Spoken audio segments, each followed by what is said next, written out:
ಪಶ್ಚಾತ್ ದ್ವಿತೀಯ ಪಾದ. ದ್ವಿತೀಯ ಪಾದದಲ್ಲಿ ಏನು ಹೆಸರು ದ್ವಿತೀಯ ಪಾದಕ್ಕೀಗ? ಭಕ್ತಿ ಪಾದ ಅನ್ನೋದು. ಭಕ್ತಿ ಪಾದಕ್ಕೆ ಹೇಳ್ತಾರೆ. ಪಶ್ಚಾತ್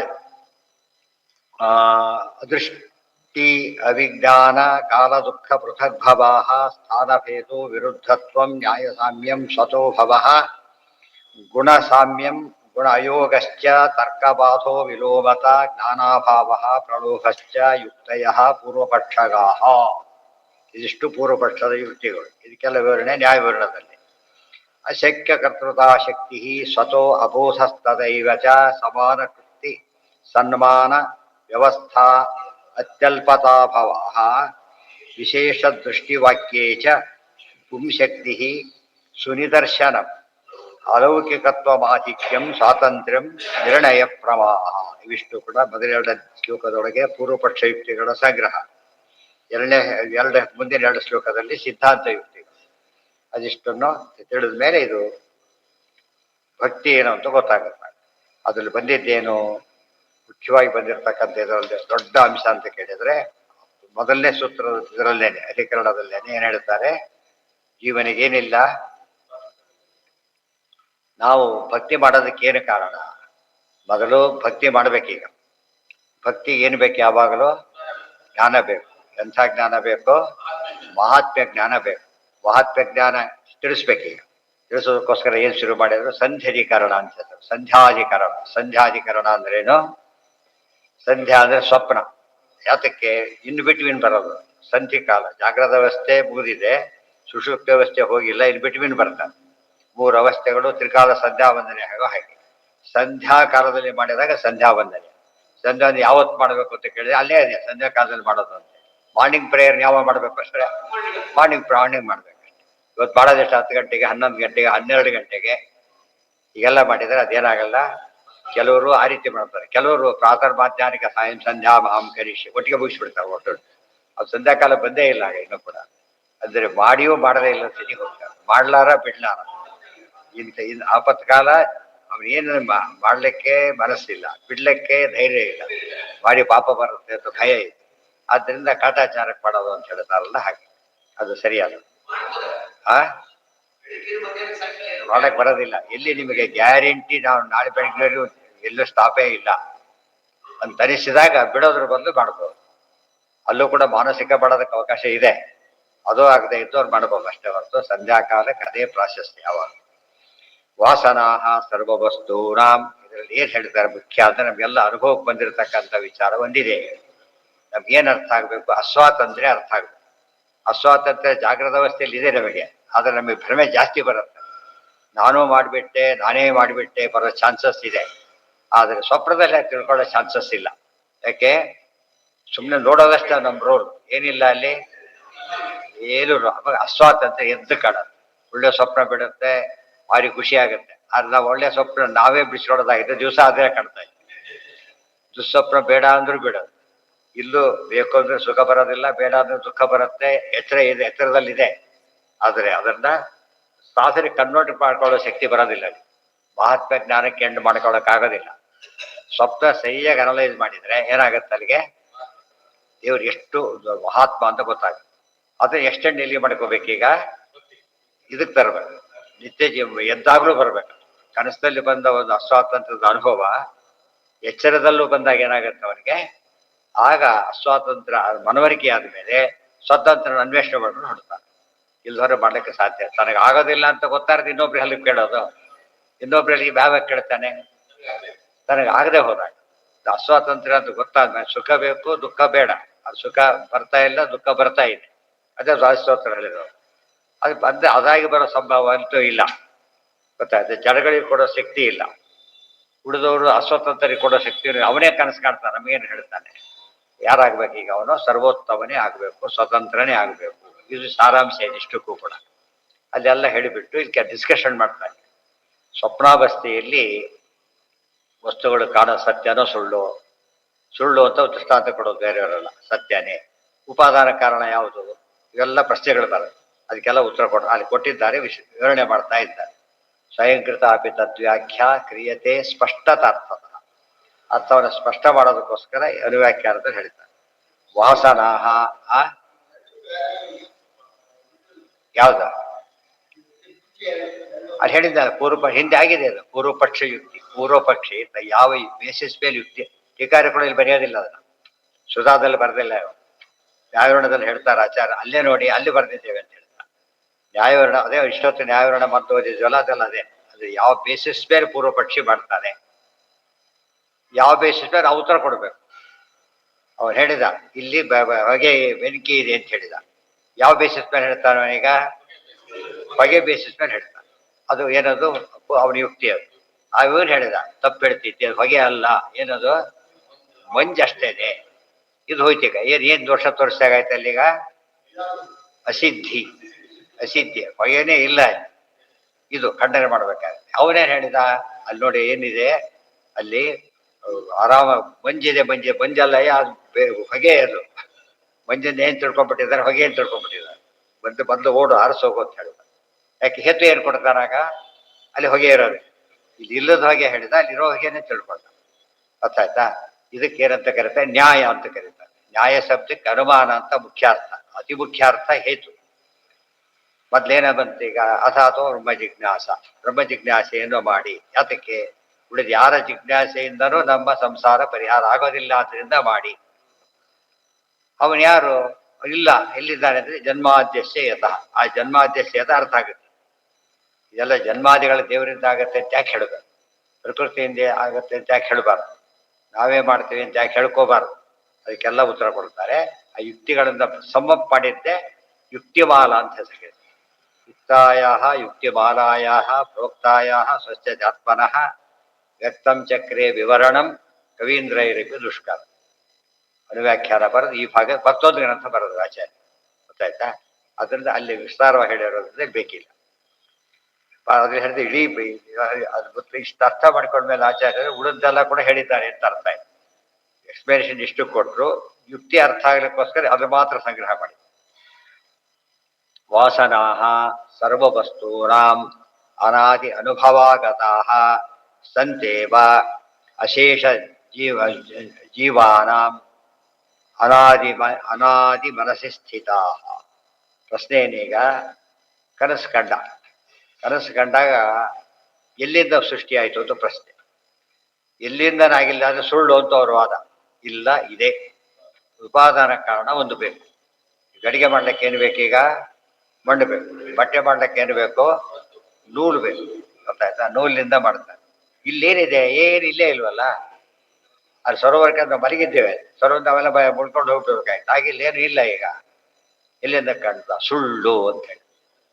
ಅಲ್ಲಿ ಶುಕ್ತಿ ರಹಿತ ಕಂಡಾಗ ರಹಿತ ಸುಳ್ಳು, ಶುಕ್ತಿ ಸತ್ಯ. ಹೌದಲ್ಲ? ಇಲ್ಲಿ ಸ್ವಪ್ನನೇ ಸುಳ್ಳು ಅಂದ್ಬಿಡ್ತಾರೆ. ಸ್ವಪ್ನನೇ ಸುಳ್ಳು. ಅದು ಮಹಿಮೆ ಆಗಾಯ್ತು. ಹಾಗಿದ್ರೆ ಸುಳ್ಳು ಮಹಿಮೆ ದೇವರು ಹೇಳೋ ಕೊಟ್ಟಾಗಾಯ್ತು. ಅಲ್ಲ, ಹಾಗೆ ಯಾಕೆ ಸುಳ್ಳು ಅಂತ ಕಾರಣ ಕೊಡಬೇಕಲ್ಲ. ಅಲ್ಲಿ ಇದೇ ಉಪಾದಾನ ಕಾರಣನೇ ಇಲ್ಲ. ಆದ್ರಿಂದ ವಸ್ತು ಇಲ್ಲಿಂದ ಬರುತ್ತೆ. ಹೀಗಂತಷ್ಟು ಏನಾರು ಬರುತ್ತೆ? ಏನಿಲ್ಲ ಅಂದ್ರೆ ಇಲ್ಲ ಅಷ್ಟೇ. ಅದಕ್ಕೆ ಹೇಳ್ತಾರೆ ಇಲ್ಲ, ಇದೆ. ಉಪಾದಾನ ಕಾರಣ ಯಾವುದು ಅಂದ್ರೆ ವಾಸನ ಅಂದ್ರೆ ಸಂಸ್ಕಾರ. ಅದ್ ಸರಿಯಾಗಿ ಅರ್ಥ ಮಾಡ್ಕೊಟ್ರೆ ನಮ್ಮ ಅನುಭವಕ್ಕೆ ಬರುತ್ತದೆ.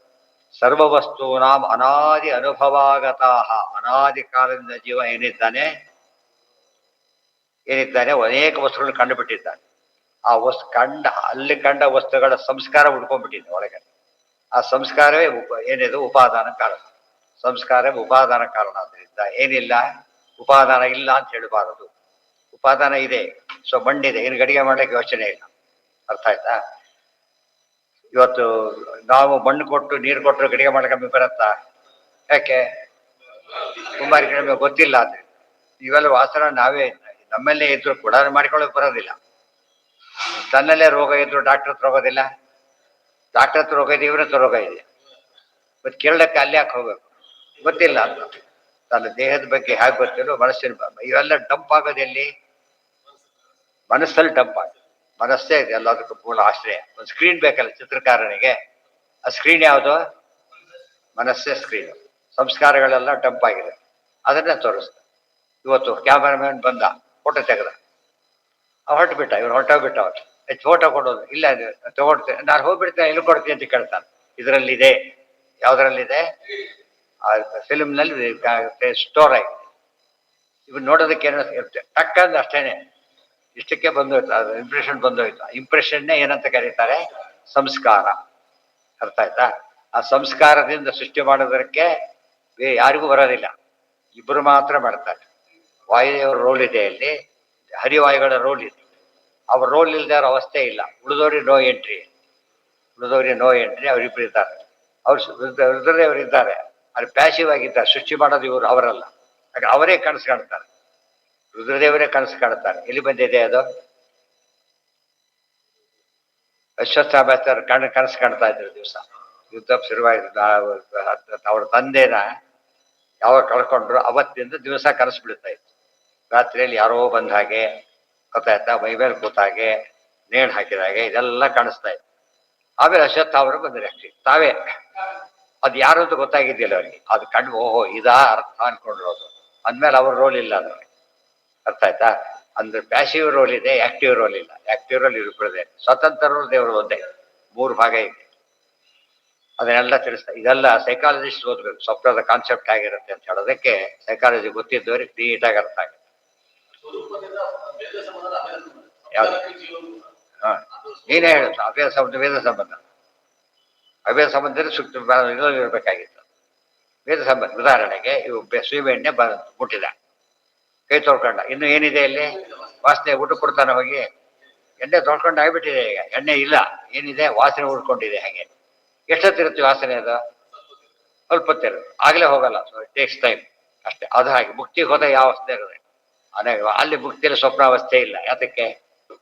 ಸಂಸ್ಥೆಯಿಂದ ಯಾವ ಸಂಸ್ಕಾರ ಎಲ್ಲ ಡೀಲಿಂಗ್ ಆಗ್ಬಿಟ್ಟಿದೆ, ಆದ್ರಿಂದ ಬರದೇ. ತ್ರಿಗುಣಾತ್ಮ ಎಲ್ಲ ಕನಸಿನ ಬಗ್ಗೆ ಬಹಳ ಅಪೂರ್ವವಾದ ವಿಮರ್ಶೆ ಇದೆ. ಇಷ್ಟು ಕೂಡ ಭಾಷ್ಯದಲ್ಲಿ 8 ಲೈನ್ ಹೇಳಿದ್ದಾರೆ ಅಷ್ಟೇ, ಡೀಟೇಲ್ ಎಕ್ಸ್ಪ್ಲೇನ್ ಮಾಡ್ತಾರೆ. ತ್ರಿಗುಣಾತ್ಮಕಂ ಮನೋ ಅಸ್ತೇವಾ. ಆಗೊಂದು ಪ್ರಶ್ನೆ ಬಂತು, ಅಲ್ಲ ನೀವು ಮನಸ್ಸಲ್ಲಿ ಡಂಪ್ ಆಗುತ್ತೆ ಅಂತ ಹೇಳ್ತೀರಿ, ಮನಸ್ಸು ಎಲ್ಲಿದೆ ಈಗ ಅಂತ ಪ್ರಶ್ನೆ. ಅದಕ್ಕೆ ತ್ರಿಗುಣಾತ್ಮಕಂ ಮನಃ, ಸತ್ವಗುಣ, ರಜೋಗುಣ, ತಮೋಗುಣದಿಂದ ಕೂಡಿದಂತಹ ಮನಸ್ಸು ಎಂಬುದು ಎಲ್ಲರಿಗೂ ಇದೆ. ಯಾವನ್ನು ಮುಕ್ತಿಯಾಗುವವರೆಗೂ ಇದೆ. ಸದಾತನಂ, ಯಾವಾಗಲೂ ಇರುತ್ತೆ. ಲಿಂಗದೇಹ ಭಂಗ ಆದಾಗ ಏನಾಗುತ್ತದು? ಅವನೇನ್ ಮಾಡ್ತಾನೆ? ಈಗ ಫಿಲ್ಮೇ ಹೋಗೋದು ಬಿಡ್ತಾನೆ ಆ ಕಡೆ. ಏನಾಯ್ತಾರೆ ಈಗ? ಅದಕ್ಕೆ ಇವರೆಲ್ಲ ಫೋಟೋ ತೆಗೆದಿದ್ದ ಫಸ್ಟ್ ಯಾವ್ದು ಟ್ರೈ ಮಾಡ್ತಾರೆ? ಆ ಫಿಲ್ಮ್ ತಗೊಂಡು ಡೆಸ್ಟ್ರಾಯ್ ಮಾಡಿ ಟ್ರೈ ಮಾಡ್ತಾರೆ. ಯಾಕಂದ್ರೆ ಎವಿಡೆನ್ಸ್ ಅದು. ಮುಕ್ತಿಗೆ ಹೋದಾಗ ಇದೆ ಎಲ್ಲ ಡೀಲಿಂಗ್ ಆಗಿ ಸುಟ್ಟೋಗ್ಬಿಡೋದು. ತ್ರಿಗುಣಾತ್ಮಕ ಮನೋ ಅಸ್ತೇವ ಯಾವನ್ಮುಕ್ತಿ ಸದಾತನಂ ತತ್ರೈವ ಅಶೇಷ ಸಂಸ್ಕಾರಾ ಸಂಚೀಯಂತೆ ಸದೈವ. ಮತ್ತೆ ಎಲ್ಲ ಡಂಪ್ ಆಗ್ತಾ ಬರುತ್ತೆ. ಎಲ್ಲಿ ಇದು ಫಿಲ್ಮ್ ಇದೆಯಲ್ಲ, ಫಿಲ್ಮ್ದಲ್ಲಿ ಆಗುತ್ತೆ. ಫಿಲ್ಮೇ ಇಲ್ಲ, ಅವಾಗ ಏನ್ ಮಾಡ್ತಾರೆ? ಮಕ್ಕಳಿಗೆಲ್ಲ ಫೋಟೋ ತೆಗೆದು ಕೂತಿರ್ತಾರೆ. ಅವ್ನೇನ್ ಮಾಡ್ತಾನೆ? ಈ ಫಿಲ್ಮ್ ಟಕ್ ಟಕ್ ಕೊಡುತ್ತಾ ಅಂತ ಇರ್ತಾರೆ ಅಷ್ಟೇ. ಯಾಕೆ? ಅವ್ನಿಗೆ ಕೊಡೋದಕ್ಕೆ ಬೇಕಿಲ್ಲ. ಫಿಲ್ಮ್ ಯಾವುದೋ ಅಮೂಲ್ಯ ಇದೆ, ಉಪಯೋಗಿಸಿದ್ರೆ ವೇಸ್ಟ್ ಆಗುತ್ತೆ. ಅದಕ್ಕೆ ಏನ್ ಮಾಡ್ತಾನೆ? ಫಿಲ್ಮ್ ಇಲ್ದೇನೆ ತೆಗೆದ ಮಾಡಿ ಬಂತು ಅಂತ ತಿಳ್ಕೊಂಡ್ಬಿಡ್ತಾರೆ. ಆಮೇಲೆ ಮಕ್ಕಳು ಮರ್ತು ಬಿಡ್ತಾರೆ. ಅದು ಮತ್ತೇನು ಕೇಳೋದಕ್ಕೆ ಭಾರಿ ಫಾಸ್ಟ್ ಮೆಮೊರಿ ಫೇಲ್ ಆಗುತ್ತೆ.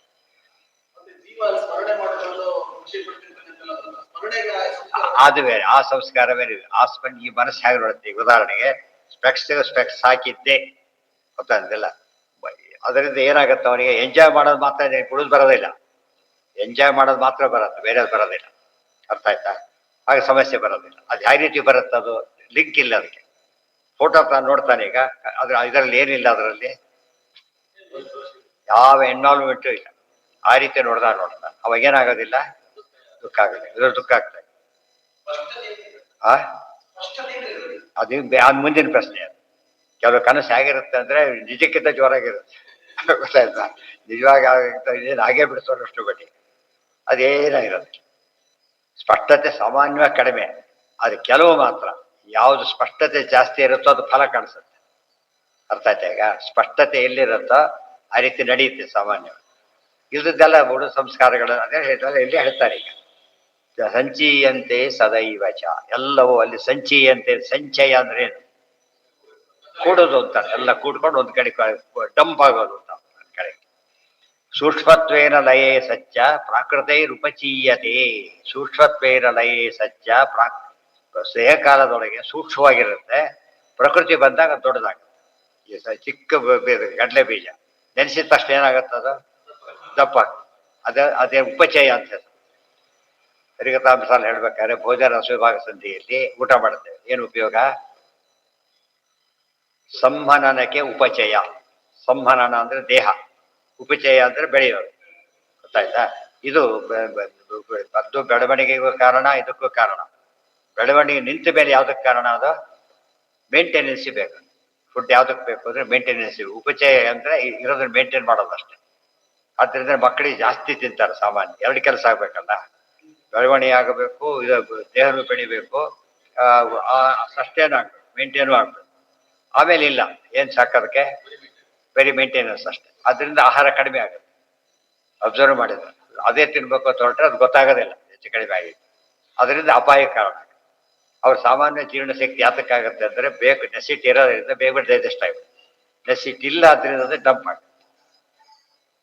ಸೃಷ್ಟಿಕಾಲೇ ಯದಾ ತನ್ನ ಕುತಃ ಸಂಸಾರ ಸಂಸ್ಥಿತಿ ಸೂಕ್ಷ್ಮತ್ವೇನ ಲಯೇ ಸಜ್ಜ. ಸೂಕ್ಷ್ಮ ಕಾಲದ ಸೂಕ್ಷ್ಮವಾಗಿ ಅದು ಅನಾದಿ ಕಾಲದ ಪಳೆಯ ಕಾಲದಲ್ಲೂ ಕೂಡ ಅದು ಹೋಗಿರೋದಿಲ್ಲ, ಹಾಗೆ ಬಿದ್ದಿರೋದು. ಸೃಷ್ಟಿಕಾಲೇ ಯದಾ ಸನ್ ತನ್ನ, ಆ ಸೃಷ್ಟಿ ಕಾಲದಲ್ಲಿ ಉಪಜಯ ಬರುತ್ತೆ. ಇದಾಗದೆ ಹೋಗಿದ್ರೆ ಕುತಃ ಸಂಸಾರ ಸಂಸ್ಥಿತಿ, ಸಂಸಾರ ಬರೋ ಚಾನ್ಸೇ ಇರಲಿಲ್ಲ ಜೀವನಿಗೆ. ವಾಸನ ಬರದೆ ಹೋದ್ರೂ ಸಂಸ್ಕಾರ ಬರ್ತಿರ್ಲಿಲ್ಲ. ಗೊತ್ತಾಯ್ತಾ? ಅದು ಮುಂದೆ ಉಪಚಯಗೊಂಡು ಬರದೆ ಹೋದ್ರೂ ಬರ್ತಿರ್ಲಿಲ್ಲ. ಅದು ಬರುತ್ತೆ. ಈ ಮನಸ್ಸು, ನಮ್ಮ ಮನಸ್ಸನ್ನು ಅನಲೈಸ್ ಮಾಡೋದನ್ನು ಹೇಳ್ಕೊಡ್ತಾರೆ. ಸಂಸಾರ ಸಮಸ್ತಿ ಸಂಸ್ಕಾರ ಭಗವಾನೇವ ಸೃಷ್ಟ್ವಾ ನಾನಾವಿಧಂ ಜಗತ್ ಸ್ವಪ್ನ ಕಾಲೇ ದರ್ಶಯತಿ ಭ್ರಾಂತಿರ್ ಜಾಗ್ರತ್ವಮೇವ. ಈ ಒಂದು ವಾಕ್ಯದಲ್ಲಿ ಎಷ್ಟು ವಿಷಯ ಹೇಳಿದ್ದಾರೆ ನೋಡಿ. ಸಂಸ್ಕಾರೈರ್ ಭಗವಾನೇವ ಸೃಷ್ಟ್ವಾ ನಾನಾವಿಧಂ ಜಗತ್. ಸಂಸ್ಕಾರಗಳಿಂದಲೇ ಭಗವಂತ ಬಗೆ ಬಗೆಯ ಜಗತ್ತನ್ನು ಸೃಷ್ಟಿ ಮಾಡಿ, ಮತ್ತೆ ಸ್ವಪ್ನ ಕಾಲೇ ದರ್ಶಯತಿ, ಸ್ವಪ್ನ ಕಾಲದಲ್ಲಿ ತೋರಿಸ್ತಾನೆ. ಭ್ರಾಂತಿರ್ ಜಾಗ್ರತ್ವಮೇವ.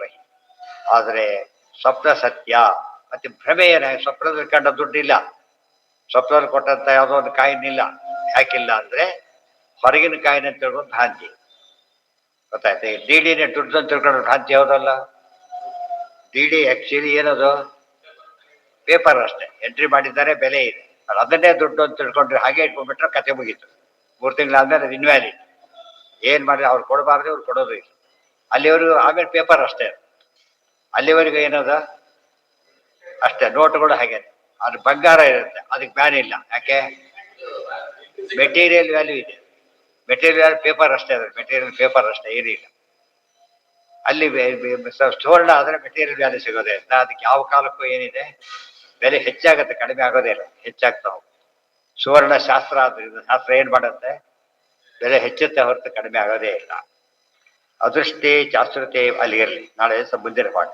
ಒಟ್ಟು ಸ್ವಪ್ನ ಇಂಟ್ರಡಕ್ಷನ್ ಇದಿಷ್ಟು ಕೂಡ ಏನಾಗುತ್ತೆ ಅಂತ ಮುಂದೆ ವಿಸ್ತಾರವಾಗಿ ಹೇಳ್ತಾರೆ. ಅದನ್ನು ನೋಡಿದಾಗ ನಮಗೆ ಸ್ವಪ್ನದ ಅನೇಕ ವಿಷಯಗಳು ಸ್ಪಷ್ಟ ಆಗುತ್ತೆ. ಅದು ಸಾಮಾನ್ಯವಾಗಿ ಸ್ವಪ್ನ ತಿಳ್ಕೊಳ್ಳೋದು ಸುಲಭ ಅಲ್ಲ, ತುಂಬಾ ಕಷ್ಟ. ಕಷ್ಟ ಅಂತ ಗೊತ್ತಾಗೋದು ಓದಿದಾಗ ಸರಿಯಾಗಿ ಗೊತ್ತಾಗುತ್ತೆ. ಸಿನಿಮಾ ನೋಡ್ತಾರೆ, ಏಟಿಂಗ್ ಮಾಡ್ಲಿಕ್ಕೆ ಬರುತ್ತೆ ಯಾರಿಗಾದನ? ಇಲ್ಲ. ಅದು ಯಾರು ಮಾಡ್ಬೇಕದನ್ನ? ಅವನ್ನೆಲ್ಲ ತೊಗೊಂಡ್ಬಿಡ್ತಾನೆ, ಈಟರ್ ತೊಗೊಂಡ್ಬಿಡ್ತಾನೆ, ಎಲ್ಲ ಡಂಪ್ ಮಾಡ್ಕೊಂಡ್ಬಿಡ್ತಾನೆ. ಅದು ಸುಮಾರು 10,000 ಅಡಿ ಇರ್ಬೋದು. ಎಲ್ಲಿ ಬೇಕಾಗುತ್ತೆ ನನಗೀಗ ಎಲ್ಲ ಕಟ್ ಮಾಡಿ ಹಾಕ್ತಾನೆ. ಕಟ್ ಮಾಡಿಬಿಟ್ಟು ಎಷ್ಟು ಮಾತ್ರ ನೋಡೋರಿಗೆ ಅದೇ ಅನಿಸುತ್ತೆ, ಕಂಟಿನ್ಯೂಸ್ ಕಾಣಿಸುತ್ತೆ. ಕಂಟಿನ್ಯೂಸ್ ಅಲ್ಲೇ ಇಲ್ಲ. ಕೆಲವರು ವರ್ಷಗಟ್ಟಲೆ ತೆಗೆದಿರ್ತಾರೆ, ಕೆಲವರು ವರ್ಷಗಟ್ಟಲೆ 3 ತಾಸಿಗೆ ಅಡ್ಜಸ್ಟ್ ಆಗ್ಬೇಕು ಅದಿಷ್ಟು ಕೂಡ. ಹಾಗೆ ಅಡ್ಜಸ್ಟ್ ಮಾಡ್ತಾರೆ. ಅದು ಅವ್ರದ್ದು ಬೇರೆ ಆಲ್ಟ್. ಅದು ಹೇಗೆ? ಟೈಲರ್ ಇದ್ದಾನೆ, ಕೊಟ್ಟು ಬಟ್ಟೆಯೆಲ್ಲ ಹೊಲಿಯಕ್ಕಾಗತ್ತಾ? ಕೆಲವು ವೇಸ್ಟ್ ಆಗೇ ಆಗುತ್ತೆ. ಅವರು ಹೇಗೆ ಕಟ್ ಮಾಡಿ, ಸುಮ್ಮನೆ ಕಟ್ ಮಾಡಿ ಎಲ್ಲ ಕಟ್ ಆಗಿಬಿಡೋದು. ಹಾಗೆ ಇಟ್ಕೊಂಡ್ರೆ ಹಂಗಾದೆ. ಹೇಗೆ ಕಟ್ ಮಾಡ್ಬೇಕು ಅವನಿಗೆ ಗೊತ್ತು. ಆ ರೀತಿ ಕಟ್ ಮಾಡಿ ಎಡಿಟ್ ಮಾಡಿದಾಗ ಇಲ್ಲೂ ಹಾಗೆ ಎಷ್ಟೋ ತೆಗೆದಿದ್ದೆಲ್ಲ ಬರೋದೇ ಇಲ್ಲ. ಕೆಲವು ಸೀನ್ಸ್ ಬರೋದೇ ಇಲ್ಲ, ಹೋಗ್ಬಿಡುತ್ತೆ. ಹಾಗೆ ಹೆಚ್ಚಾದ ಕಟ್ ಮಾಡಾಕ್ಬಿಡಿ. ಕೆಲವು ಎಷ್ಟೋ ಸೀನ್ಸ್ ಇರೋದಿಲ್ಲ, ಹಾಡು ಗಿಡ ಎಲ್ಲ ತೆಗೆದಾಕ್ಬಿಟ್ರೆ. ಆ ಹಾಡು ಸುಮ್ಮನೆ ಹಾಕ್ತಾರೆ. ಸಿನಿಮಾದಲ್ಲಿ ಹಾಕಿತ್ತು, ನಾವು ಅದನ್ನ ಇನ್ನು ಮಾಡಲಿಲ್ಲ ಅಂತ. ಶೂಟು ಮಾಡಿದ್ವಿ, ಕೆಲವು ಶೂಟು ಮಾಡದೆ ಬಿಟ್ಬಿಡ್ತಾರೆ ವೇಸ್ಟ್ ಅಂತ. ಶೂಟ್ ಮಾಡಿ ಕೆಲವರು ಎಡಿಟ್ ಮಾಡುವಾಗ ತೆಗೆದು ಹಾಕ್ಬಿಡ್ತಾರೆ. ಇದೆಲ್ಲ ಸ್ವಪ್ನದ ಬೇಸಿಸ್. ಯಾಕೆ ಕತೆ ಹೇಳ್ತಿರೋದು ಯಾತಕ್ಕೆ ಅಂದ್ರೆ, ಸ್ವಪ್ನ ಹಾಗೆ ಎಡಿಟ್ ಮಾಡ್ತಾರೆ ಪರಮಾತ್ಮ. ಎಡಿಟ್ ಮಾಡಿ ಅದು ಎಷ್ಟು ತೋರಿಸ್ಬೇಕು ಅಷ್ಟು ತೋರಿಸ್ತಾರೆ. ಕೆಲಸ ಅಲ್ಲ ಡೀಲಿಂಗ್ ಆಗಿಬಿಡುತ್ತೆ, ಕೆಲವೊಮ್ಮೆ ಬೆಳೆಯುತ್ತೆ, ಕೆಲಸ ಮಧ್ಯೆ ಹೇಳ್ತಾನೆ, ಎಬ್ಬಿಸ್ಬಿಡ್ತಾರೆ. ಮತ್ತೆ ಸ್ವಪ್ನ ಕಂಟಿನ್ಯೂ ಆಗುತ್ತೆ. ಆ ಸ್ವಪ್ನ ಮಧ್ಯ ಇಂಟರ್ವ್ಯೂ ಕೊಟ್ಟಿರ್ತಾರೆ. ಇಂಟರ್ವ್ಯೂ ಬಿಟ್ಟ ತಕ್ಷಣ ಏನಾಗುತ್ತೆ, ಮುಗಿದ ತಕ್ಷಣ ಆ ಸಿನಿಮಾ ಕಂಟಿನ್ಯೂ ಆಗುತ್ತೆ. ಆ ಟೈಪ್ ಆಗುತ್ತೆ. ಎಲ್ಲ ಕನಸು ಆಗಲ್ಲ. ಕೆಲವು ಕನಸುಗಳು ಆ ಥರ. ಕೆಲವು ದಿವಸ ನೆಕ್ಸ್ಟ್ ಡೇ ಕಂಟಿನ್ಯೂ ಆಗುತ್ತೆ, ಕೆಲವು ಸ್ಥಾಪನೆ ಕಂಟಿನ್ಯೂ ಆಗುತ್ತೆ, ಕೆಲವು ಹೋಗ್ಬಿಡುತ್ತೆ ಅಷ್ಟೇ. ಅದೇ ಜನ್ಮ ಏನ್ ಮಾಡ್ತಾರೆ ಈಗ ನಾವು ಶಾಸ್ತ್ರದ ಓದೋದಿಲ್ಲ ಅನುವ್ಯಾಖ್ಯ ಶಾಸ್ತ್ರ ಓದೋದಿಲ್ಲ ಅಂದ್ರೆ ಸೆಕ್ಯಾಲಜಿ ಓಡ್ತಾ ಇದ್ದಾನೆ ಶಾಸ್ತ್ರ ಓದೋದಿಲ್ಲ ಅಂತ. ಶಾಸ್ತ್ರದ ಎಲ್ಲ ವಿಷಯ ಇರುತ್ತೆ, ಆ ಸಂಬಂಧಪಟ್ಟವ್ರಿಗೆ ಚೆನ್ನಾಗಿ ಅರ್ಥ ಆಗುತ್ತೆ. ಉಳಿದವರಿಗೆ ಸಾಮಾನ್ಯ ಅರ್ಥ ಆದ್ರೆ ಆ ಫೀಲ್ಡ್ ಅಲ್ಲಿರೋರಿಗೆ ಏನಾಗುತ್ತೆ ಅದು ಪೂರ್ತಿ ಅರ್ಥ. ಅದನ್ನ ಉಪಯೋಗ ಮಾಡ್ಕೊಂಡ್ರೆ ನಾವು ಎಂತೆಂಥ ಕೆಲಸ ಮಾಡ್ಬೋದಾಗಿದೆ. ಶಾಸ್ತ್ರ ನಂಬಿಕೆನೇ ಇಲ್ಲಲ್ಲ ಫಸ್ಟ್ ಇವರಿಗೆ. ಯಾವ್ದು ಇನ್ನೊಬ್ಬನ ಯಾರೋ ಬರ್ತಿದ್ದಾನೆ ನಂಬ್ತಾರೆ, ಇದು ದೇವರು ಬರ್ತಿದ್ದೆ ನಂಬೋದಿಲ್ಲ. ಅರ್ಥ ಆಯ್ತಾ? ಸಂಬಂಧಪಟ್ಟವರೇ ಬರೋದಿಲ್ಲ. ಈಗ ಯಾತಕ್ಕೆ ಓದ್ಬೇಕು ಶಾಸ್ತ್ರ ಅಂದ್ರೆ ಆ ರೀತಿಯಾಗಿ ಅವ್ರಿಗೆ ಜಿಜ್ಞಾಸೆ ಬರಬೇಕಲ್ಲ. ಓ ದೇವರು ಎಲ್ಲದಕ್ಕೂ ಎಲ್ಲೇ ಲಿಂಕ್ ಮಾಡ್ತಾರೋ ದೇವರೇ ಲಿಂಕ್ ಮಾಡ್ತಾರೆ. ಅದು ಮಹಾತ್ಮ ಜ್ಞಾನ. ಅದೇನ ಕನ್ವರ್ಟ್ ಆಗುತ್ತೆ. ಯಾವುದೋ ಒಳ್ಳೆ ಸಿನಿಮಾಗೆ ಬಂದಾಗ ಭಾರಿ ಹೊಡೋದು ಯಾರನ್ನ, ಭಾರಿ ಹೊಡೋದು ಯಾರ ಒಳ್ಳೆ ಸಿನಿಮಾ ಬಂತು, ಭಾರಿ ಒಳ್ಳೆ ಸಿನಿಮಾ ಡೈರೆಕ್ಟರ್ ನೋಡ್ಬಿಡ್ತಾರೆ, ಅವನ ಕೈಲಿರೋದು. ಗೊತ್ತಾಯ್ತಾ? ಇವಾಗ ಹೀರೋ ಹೇಳಿ ಹೇಳಿದಾಗ ಕೇಳಿದ್ದು ಹೀರೋ ಅಷ್ಟೇ. ಅವನು ಇಲ್ಲೋರು ಹೀರೋ ಆಗತ್ತೆ. ಅವನ ಕಲ್ಪನೆ ಇರೋದಲ್ಲ ಅವನಲ್ಲಿರೋದು. ಅಲ್ಲಿ ಹೇಗೆ ಬರಬೇಕು, ಯಾವ್ದು ವೇಸ್ಟು, ಯಾವ್ದು ಇದು, ಯಾವ್ದು ಬೇಕು, ಯಾವ್ದು ಬೇಡ ಅದನ್ನ ಡಿಸೈಡ್ ಮಾಡ್ತಾರೆ.